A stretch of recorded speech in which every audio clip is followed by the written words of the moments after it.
സംസ്ഥാന അധ്യക്ഷന്റെ 23-ാം തീയതി നോമിനേഷൻ, 24-ാം തീയതി പ്രഖ്യാപനം. BJP സംസ്ഥാന അധ്യക്ഷ പദത്തിനായി മത്സരമുണ്ടാകില്ലെന്ന് ഉന്നത പാർട്ടി വൃത്തങ്ങൾ ഉറപ്പിച്ചു കഴിഞ്ഞു. ഇക്കൊല്ലം തദ്ദേശ തെരഞ്ഞെടുപ്പും അടുത്ത വർഷം നിയമസഭാ തെരഞ്ഞെടുപ്പും വരികയാണ്. ഏറെ രാഷ്ട്രീയ പ്രാധാന്യമുള്ള വർഷങ്ങൾ. അങ്ങനെ ഒരു അവസരത്തിൽ നിലവിലുള്ള നേതൃനിരയെ ഒന്നാകെ പൊളിച്ചടുക്കിക്കൊണ്ടുള്ള ഒരു പരീക്ഷണത്തിലേക്ക് ദേശീയ നേതൃത്വം പോകുമോ എന്നതാണ് അറിയാനുള്ളത്.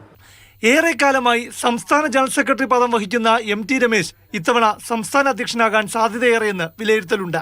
തെരഞ്ഞെടുപ്പുകളിലെ പ്രകടനങ്ങളും രാഷ്ട്രീയ ഇടപെടലുകളും കണക്കിലെടുത്ത ശോഭാ സുരേന്ദ്രന് വേണ്ടിയും കരുനീക്കങ്ങളുണ്ടായി. ഇക്കുറി തനിക്കുള്ള സാധ്യത ശോഭാ സുരേന്ദ്രൻ തള്ളുന്നില്ല. ഒപ്പം മറ്റുള്ളവർക്ക് പിന്തുണയും. സംഘടനാ തെരഞ്ഞെടുപ്പിനെ കുറിച്ച് അത് വിട്ടോളൂ. കാരണം അഖിലേന്ത്യാ തലത്തിൽ നിന്ന് അതിനുള്ള കൃത്യമായിട്ടുള്ള സമയമാകുന്ന സമയത്ത് ഉചിതമായിട്ടുള്ള ഒരാളെ തിരഞ്ഞെടുത്തോട്ടെ.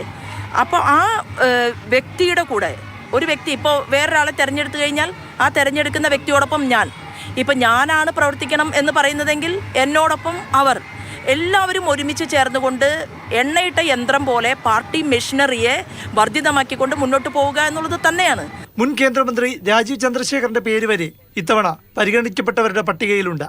K. സുരേന്ദ്രനോട് തന്നെ തുടരാൻ കേന്ദ്ര നേതൃത്വം നിർദ്ദേശിക്കുമെന്ന ആത്മവിശ്വാസത്തിലാണ് ഇപ്പോഴും സുരേന്ദ്രൻ ക്യാമ്പ്.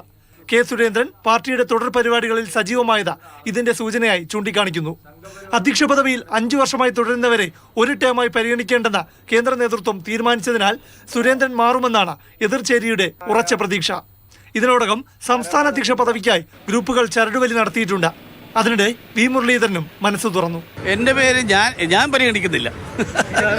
മാർച്ച് 24-ന് രാവിലെ 11 മണിക്ക് തിരുവനന്തപുരത്ത് BJP സംസ്ഥാന കൗൺസിൽ ചേരും മുൻപ് ആരാകും പുതിയ സംസ്ഥാന അധ്യക്ഷനെന്ന ചിത്രം തെളിയും. 23-ന് സംസ്ഥാന അധ്യക്ഷ പദത്തിനായി കേന്ദ്ര നേതൃത്വം നാമനിർദ്ദേശ പത്രിക സമർപ്പിക്കാനായി ഒരാളോട് നിർദ്ദേശിക്കും. അപ്പോൾ തന്നെ അധ്യക്ഷൻ ആരാകുമെന്ന് ഉറപ്പാകും.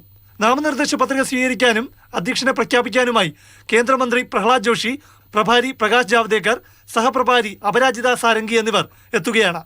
23-ന് രാവിലെ തിരുവനന്തപുരത്ത് ചേരുന്ന BJP കോർ കമ്മിറ്റിയിൽ കേന്ദ്ര നേതൃത്വത്തിന്റെ പ്രതിനിധികൾ പേര് നിർദ്ദേശിക്കും.